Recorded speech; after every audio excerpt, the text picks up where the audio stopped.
¿Qué tal, amigos? Bienvenidos a una nueva emisión de La Última Página. Como siempre, les damos la bienvenida aquí con mi amigo, colega, Sebastián Porrini. ¿Cómo estás, Seba? Dieguito? Bien, por ¿Bien? suerte bien. Bueno. Continuamos aquí en esta tarea, en este trabajo que hacemos con mucho placer, por otra parte. Es verdad. Recordarles, por favor, que estén atentos a las nuevas publicaciones de nuestro nuevo programa, ¿sí? De Nota al Pie, que rogamos que tenga la misma suerte y el mismo camino que La Última Página. Así Ojalá. que ADE va creciendo con buenas novedades, por suerte, con una buena repercusión. Así que seguiremos anotando y leyendo en páginas diversas, ¿no? Programa de concurso ya, ¿no? Podríamos No, hacer que un no programa fuera- de concursos, Claro. ¿sí? Concursos literarios o Yo me había cursos de pensado. dactilografía, ¿no? Exactamente. Y sorteos, muchos sorteos. Muchos sorteos. Sí, e importantes premios. Exacto. Homenaje, Homenaje a a los los geniales grandes. Lelutier. Sí, genial. Bien. Así que bueno, Seba, ¿cómo empezar este programa? ¿No? Hoy va a ser un programa distinto, me parece. Me parece que vamos a... Los símbolos. sí, vamos Parecido. Sí, parecido. Y vamos a corrernos un poco de la lógica del programa. Ujú. Cabe aclarar, muchos de los seguidores y suscriptores de este canal nos conocen por nuestra labor como profesores de letras, en letras. Ujú.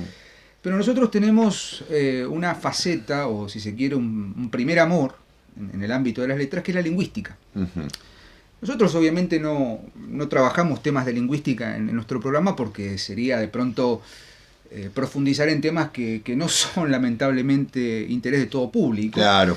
Pero vamos a hacer un poco de historia. Hace ya unos 6 años, más o menos, que con Sebastián, me permito decirlo, Seba, hemos estado investigando, hemos estado trabajando en torno a un problema que en principio es lingüístico, o sea, asociado con la lingüística, Sí. con la sintaxis sobre todo. Exacto. Y a medida que hemos ido investigando sobre este tema, hemos llegado a un punto, o si se quiere, a un contacto con la literatura, y que tiene que ver con la relación que hay fundamentalmente entre la sintaxis Mm. y el estilo de un escritor, Es verdad. el estilo literario de un El escritor. sí, ¿no? sí. O sea, nosotros, de algún modo, nos encolumnamos dentro, no de la estilística, sino de un análisis literario que vaya más allá del tema, la estructura externa, la estructura interna, el análisis sociológico, Los recursos. los recursos, sino que buscamos en la literatura, y lo habrán notado en nuestros programas, que tenemos digamos, un amor por la construcción de la palabra, la construcción del lenguaje. Y en esta línea me gustaría hacer una breve síntesis de cuáles son las bases de esa línea de investigación, que vamos a titular Principios de Armonía Sintáctica. ¿Sí? Humildemente me permito decir, yo no soy músico, Sebastián, vos tampoco, pero somos melómanos. Melómanos. Amamos la Exactamente. música en sus formas más tradicionales, por un lado. Ujú. Somos abiertos, no es que vamos a escuchar solamente música de cámara, pero hay algo en la música, nuestro gusto por ella nos ha llevado de alguna manera a seguir por ese camino, que nosotros hemos encontrado como un punto de contacto con la sintaxis. A ver, ¿qué es la música, en definitiva? ¿Qué es lo que nos lleva a escuchar o a disfrutar de la música? Podríamos decir que la melodía, que es el ritmo, que es la letra, de pronto un grupo con letras, una canción cantada, es la percusión. O sea, si nos preguntamos 2 minutos, y ustedes se preguntan qué es lo que nos hace amar la música, no es solamente un aspecto, es un conjunto de elementos. La música, básicamente, y obviamente esto no es teoría musical, es un compendio fundamentalmente de 3 componentes. Ujú. El ritmo, que es lo que sostiene los compases, la melodía, pero fundamentalmente la armonía. ¿Sí? Quienes estudian música y quienes son músicos, primero ante todo disculpas a los que son músicos y musicólogos, porque nosotros tocamos de oído, Claro. justamente la metáfora viene bien, pero vamos a mencionar algunas cuestiones básicas de principios de armonía. Piensen ustedes en este aspecto, y Seba, vos me vas a acompañar básicamente.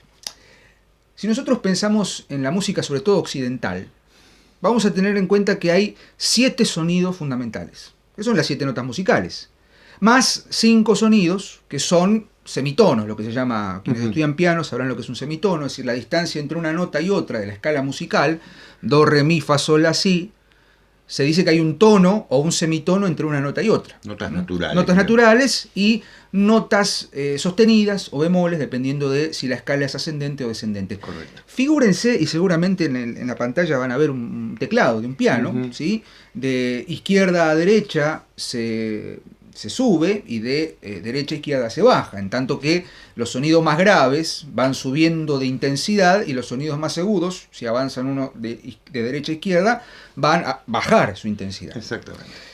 Entonces, en una escala natural tenemos 7 notas musicales más 5, o sea que tenemos un total de 12 sonidos posibles, que obviamente, dependiendo de la intensidad de más grave a más agudo, van a ir cambiando de timbre. De ahí tenemos que, por ejemplo, las más de 80 teclas de un piano trabajan sobre distintas variedades de sonido, los instrumentos de cuerda, los instrumentos de viento, los bronces, etc.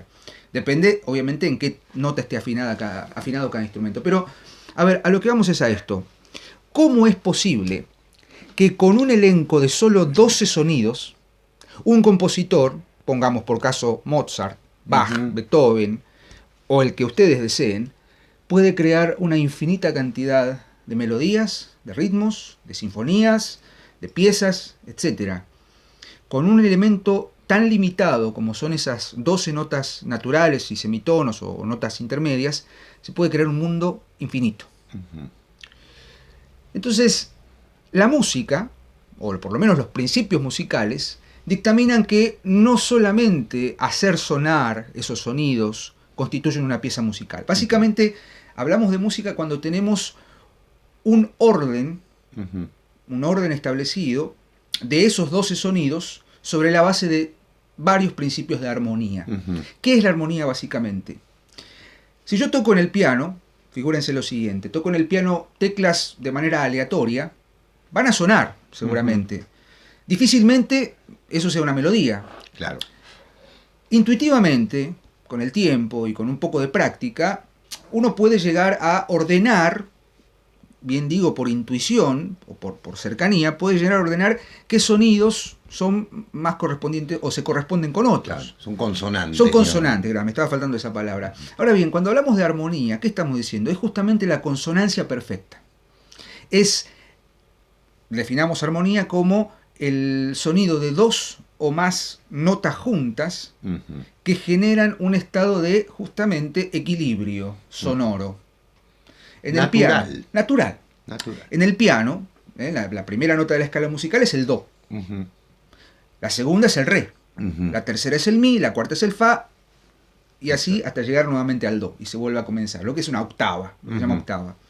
Ahora, si nosotros tocamos el do, por ejemplo, y buscamos un sonido inmediatamente correspondiente, o armónico, para ser consistentes con la idea que planteamos, vamos a encontrar que la primera nota más armónica con el do es el mi, es la tercera. Y que hay hay una segunda nota armónica que es el sol.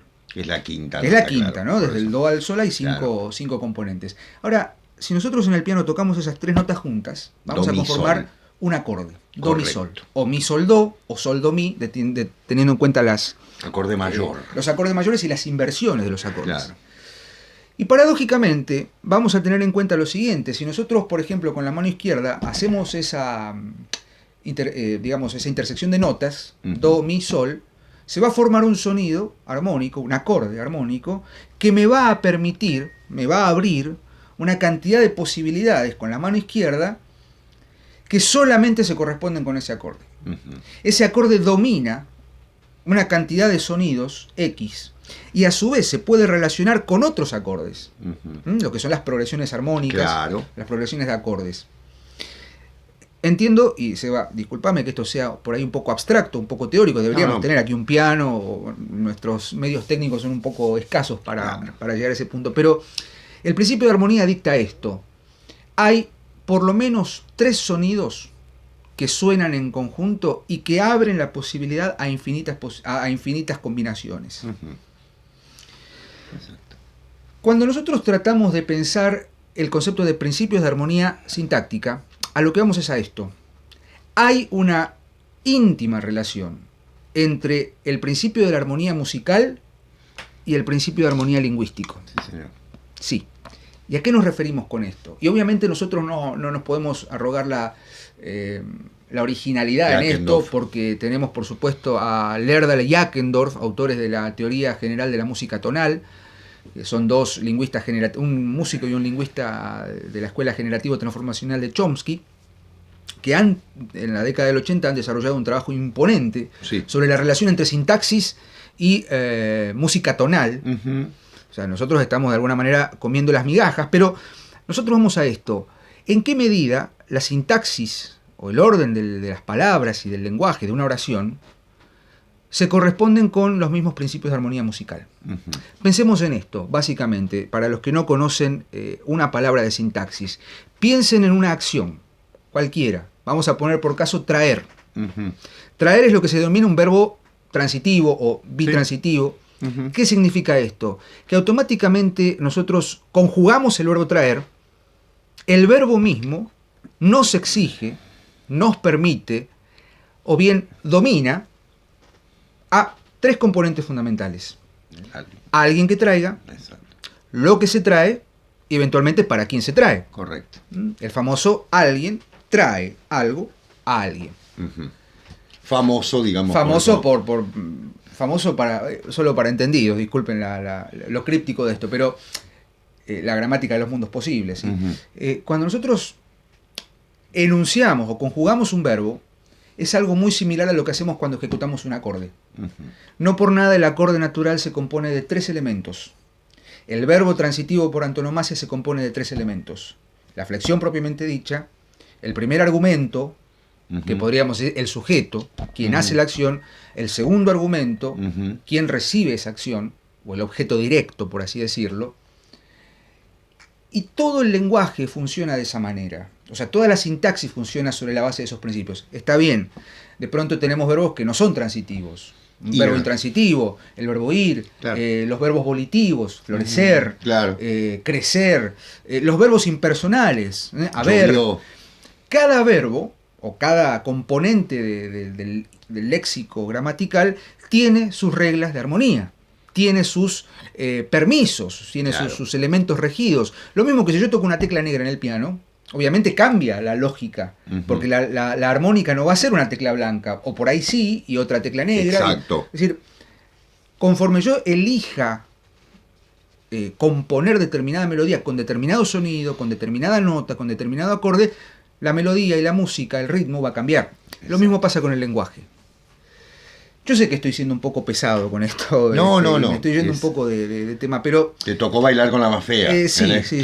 O hacer música con la más fea. A lo que vamos es a esto. Y obviamente esto necesita una ampliación muy grande. Nosotros estamos trabajando, insisto, hace 6 años en un proyecto que, bueno, en algún momento va a ver la luz del día, que tiene que ver justamente con la explicación de las relaciones que hay entre estos principios musicales y la sintaxis de una oración. Al punto tal de que estamos desarrollando un modelo, vos Eva, ahí estás bailando vos con la más fea, que es elaborar un modelo en el que podamos pensar el análisis sintáctico como una partitura. Partitura en la que vamos a poder ordenar ad infinitum cualquier progresión oracional que se nos ocurra, teniendo en cuenta siempre que hay una regla fundamental. Hay un principio dominante y hay un principio que es regido, como la música. Exacto. Quienes leen música saben que al leer el pentagrama hay distintos elementos simbólicos que me permiten entender que esa canción, que ese tema o que esa pieza está compuesta en determinado tiempo, en 2x4 o 4x4, que está en clave de sol, en clave de fa, que está compuesto en si mayor o si menor dependiendo de qué notas el compositor ha elegido que sean sostenidas o bemoles. Exacto. Hay una serie de codificaciones que a ojos vista del que lee música dice, ¿cómo puede ser que estos símbolos tan finitos, tan pocos, puedan representar la 9ª sinfonía de Beethoven, por ejemplo? Exacto. Lo mismo pasa con el lenguaje. El lenguaje parece ser inasible en algunos aspectos, pero es sintáctico. Totalmente. Ahora, ¿en qué medida esto tiene relación con la lectura o el análisis del estilo de un autor? Digo, leemos a Borges, leemos a Cortázar, leemos a Saer o leemos a... Estoy pensando en autores de lengua castellana. Mujica Lainez. O leemos a Samantha Schweblin, Roberto Arlt. Y cada autor, y esto lo vas a explicar mejor, Seba, vos seguramente, cada autor porta un estilo sintáctico puntual. No estamos diciendo, y acá quiero hacer una defensa vehemente de esto, no estamos haciendo una analogía directa de que, analogía que rige de la siguiente manera: la música es equivalente a la sintaxis. No. No, hay elementos comunes en la base profunda, en la estructura profunda. Exacto. Es decir, en el principio ordenador de lo que es la armonía. Por eso hablamos de armonía sintáctica. Y por eso hablamos de principios. En la estructura más profunda, tanto de la música como del lenguaje, hay elementos sintácticos que operan de manera similar. Exacto. Que después, en la estructura superficial, que es lo visible, la oración, la pieza, podemos entender que hay algunas correspondencias y algunas transformaciones en el medio que permiten hablar del estilo. Me estoy extendiendo con el tiempo, Seba. No, al contrario, me pareció estupendo. ¿Qué pensás o qué aporte podés hacer y así esto deja de ser un monólogo? No, por favor. Y se convierte en un diálogo. Yo me voy a basar en lo que vos decís para sostener lo siguiente. El ser humano ha desarrollado 3 dimensiones de escritura, es decir, 3 lenguajes que tienen una base común. La matemática, la música y el lenguaje natural. O sea, el castellano, el inglés, el francés, el chino, la lengua que ustedes quieran, son lenguajes naturales. Bien.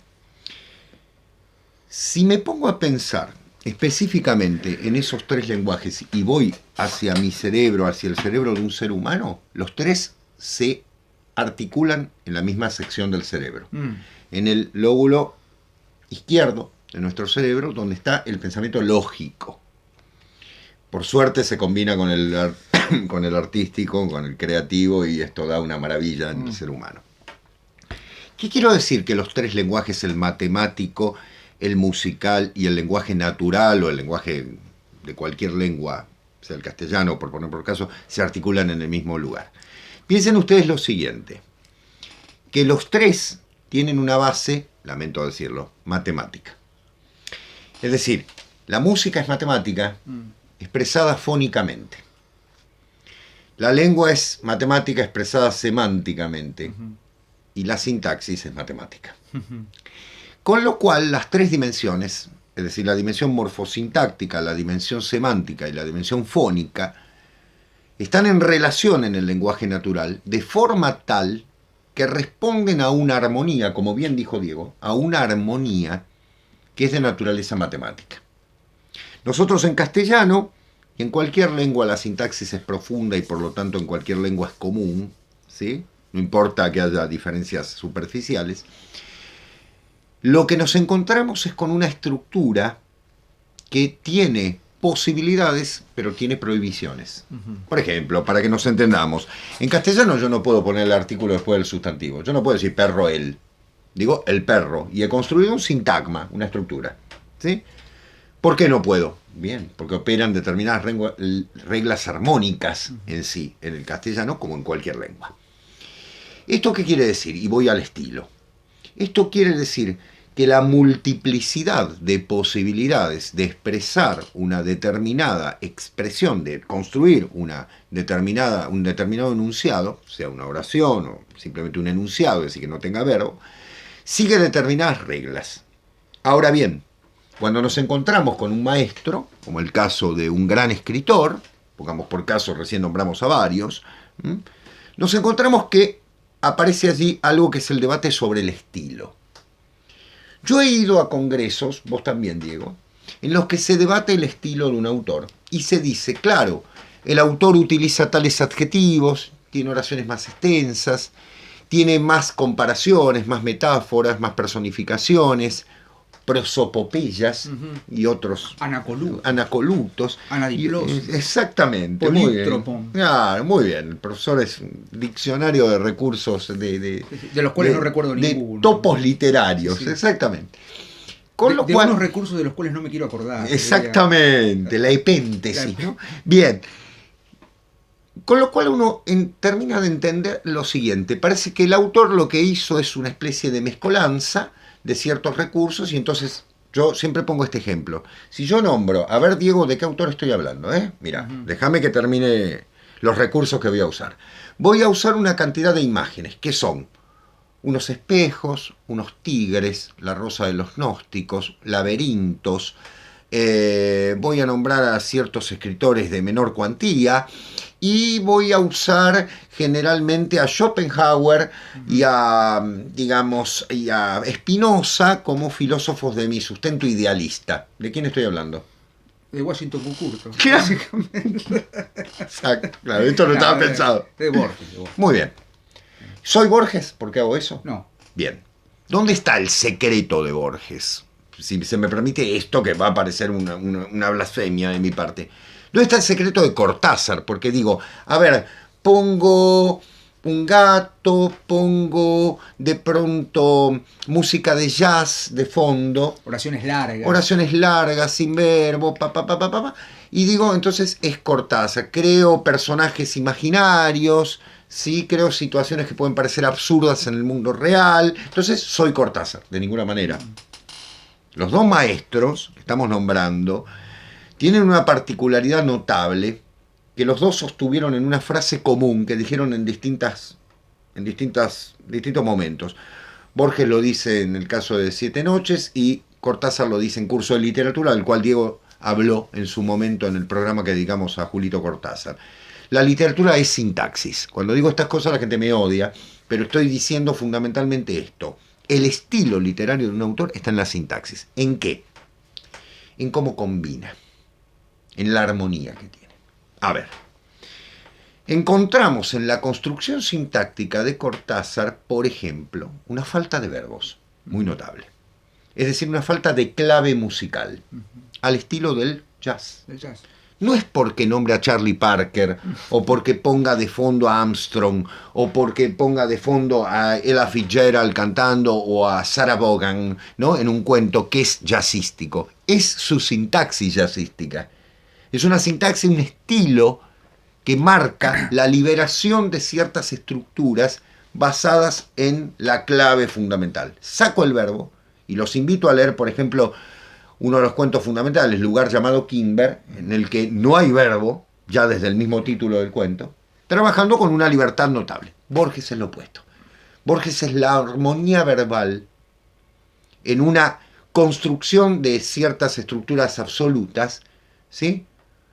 Por ejemplo, Negra de abominaciones. Negra, muy bien, profesor, sí. Claro. Negra de abominaciones el alma. ¿Acaso esto sea tal cosa? Exactamente. El comienzo de la muerte y la brújula, ¿no? Es menos tal que tal, por ejemplo, de los muchos, de los demasiados. Exactamente. Es decir, sin verbo. Sin verbo, pero con un principio, que si uno viera una partitura, es el verbo ser, ¿no? El verbo claro. ser se mantendría siempre en la línea, no viajaría, digamos, en las periferias de la partitura. Que sería Cortázar ese Cortázar, caso. Sí. Cortázar estaría en lo que llamamos técnicamente el entorno circunstante, digamos así, ya en algún momento lo podremos expresar, pero Borges está en el centro del campo argumental.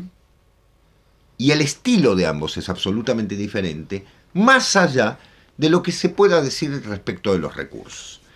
Entonces, por otra parte, antes de que sigas, recordar lo siguiente: el jazz no es simplemente improvisación, es el caos perfectamente ordenado. Totalmente. Porque para hacer jazz, exacto, no hay que sentarse a tocar y... No, claro. No, hay una lógica. Por supuesto. El músico después se desata, pero siguiendo siempre unos parámetros. Por supuesto. Por eso el buen músico de jazz, y me saco el sombrero ante ellos, son grandes músicos clásicos. Es decir, han sido generalmente estudiosos de la armonía clásica para poder justamente improvisar sobre. Es lo que dice siempre, y si Fareta está abonado en este programa, es lo que dice Fareta. Uno no puede hacer la revolución vanguardista si no sabe los elementos clásicos. Totalmente. ¿No? Si no leíste a Virgilio. Por supuesto. Claro. Decir, no. Después sí, componemos una sonata. Claro. Componer una sonata o tocar una pieza de bajo, tocar una pieza de Mozart, o de Mozart no sé, pero de Liszt o de qué sé yo, ¿eh? Y después sí, hace lo que quieras. Totalmente, totalmente. De hecho, volviendo a la literatura, eso es lo que marca el estilo personal de un autor.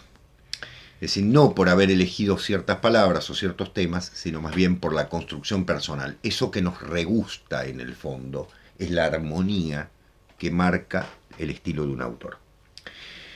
Yo no puedo dejar de nombrar a los grandes clásicos, ¿no? En las Upanishads Es decir, en uno de los textos fundamentales de la tradición hindú se dice que la esencia del hombre es la palabra. Ujú. Y voy a relacionarlo con la música, ¿por qué? Porque ustedes saben que los hindúes, en uno de sus ejercicios, intentando buscar la meditación o el yoga, ¿sí? La sílaba Om, Aum en realidad, es una sílaba eterna en la que vibra el universo, dice el Upanishad. Es decir, tiene un valor fónico, semántico y sintáctico. Con lo cual, esa sílaba nos reúne con el universo. ¿Qué es la armonía? La armonía es la capacidad que tenemos los seres humanos, musical, sintáctica, o si ustedes quieren lingüísticamente, y matemáticamente, de reunirnos con el universo. De volver a reunirnos con el universo. Un buen autor, sea Julio Cortázar, sea Jorge Luis Borges o todos los que hemos nombrado, Manucho Mujica Lainez, Juan José Sáez, Roberto Arlt y demás, hace de su estilo una música particular, dotando a la lingüística, dotando al lenguaje, mejor dicho, de una faceta que le da una armonía personal dentro de los cánones de la armonía total. ¿Esto qué quiere decir? Que evidentemente cuando leemos un buen autor nos armonizamos con el mundo. No quiero decir la armonía que no, es decir, no es la bajo New Age. ningún punto de vista es la armonía como de paz y amor. No es paz y amor. Nada tiene que ver con eso. Estamos hablando de una armonía que nos despierta una apertura hacia otra cosa. Cuando leemos determinados textos de determinados autores, valoramos eso de forma tal que se convierte en una armonización interior que tiene que ver con nuestra mente fundamentalmente, porque el lenguaje está en la mente. Me permite decirlo, arquetípica. Arquetípica, ¿no? El Emeret Sol aquí pide pista. El capítulo dedicado a los arquetipos en los números. Totalmente. Y nos estamos saltando, obviamente, y aquí viene la fe de ratas, la tradición pitagórica. Bien. ¿No? Que fue el descubridor de las 7 notas naturales, Pitágoras. Es decir, si ustedes saben de música, saben que el puente de la guitarra forma con las cuerdas un triángulo rectángulo. Claro. ¿No? El arpa es un triángulo rectángulo. La lira, por así decirlo. ¿No? Que fue lo que descubrió los elementos de afinación tradicionales de los instrumentos están sostenidos sobre la base de la tradición pitagórica. Totalmente. El triángulo. El triángulo. Claro. ¿No? El triángulo, la tríada natural. Totalmente. Los 3 componentes del verbo transitivo, que es el verbo, pienso en el transitivo porque es el verbo por antonomasia. Totalmente. Es el verbo que permite todas las posibilidades. Es el verbo absoluto, me parece, es el verbo máximo. El bueno. verbo además de los copulativos, ¿no? Sí. Por eso decimos que los otros son verbos que tienen, o sea, el verbo intransitivo, como el verbo ir, por ejemplo, o el verbo caminar, por poner por caso, o el verbo morir, ¿no? Que es mucho más, todavía más terrible, o vivir, salvo que digamos vivió la escena, la vivió, pero bueno, es un caso muy particular. El hecho es que parecen verbos que están justamente amputados en parte de su expresión. Para cerrar, Diego, y para dejarte que cierres este momento abstracto del lenguaje. Totalmente fuera. Hoy fue un programa muy particular. Hoy les pedimos que mastiquen el ladrillo. Sí. Piensen en lo siguiente. Vamos a leer un autor. Vamos a disfrutar el doble de un autor si entendemos que el funcionamiento de esa armonía juega con algo que nos hace sentir de alguna manera en el interior aquello que nos admira. Dice las cosas de una manera particular. Las dice dentro del castellano, las puede entender una persona que sepa leer nada más, que no sepa una palabra de literatura, porque la buena literatura está dirigida a todos los hombres, a todos los seres humanos, y fundamentalmente está dirigida hacia ese interior armónico, que es el que justamente me hace sentir la belleza del momento. No está específicamente pensada la literatura para demostrar teorías de escritorio, sino para demostrar, de aula extraña. De aula magna. Exactamente, sino más bien para volver a demostrar al hombre que pertenece a una tradición que ha recibido y que es el lenguaje. El lenguaje es la primera tradición que recibimos, Ortega, usted lo sabe muy bien, ¿no es cierto? No se trata de bastardearlo. Sí. Y me permito cerrar con una cita literaria. Menin aedea peleiadeos agileos. Menin aedea.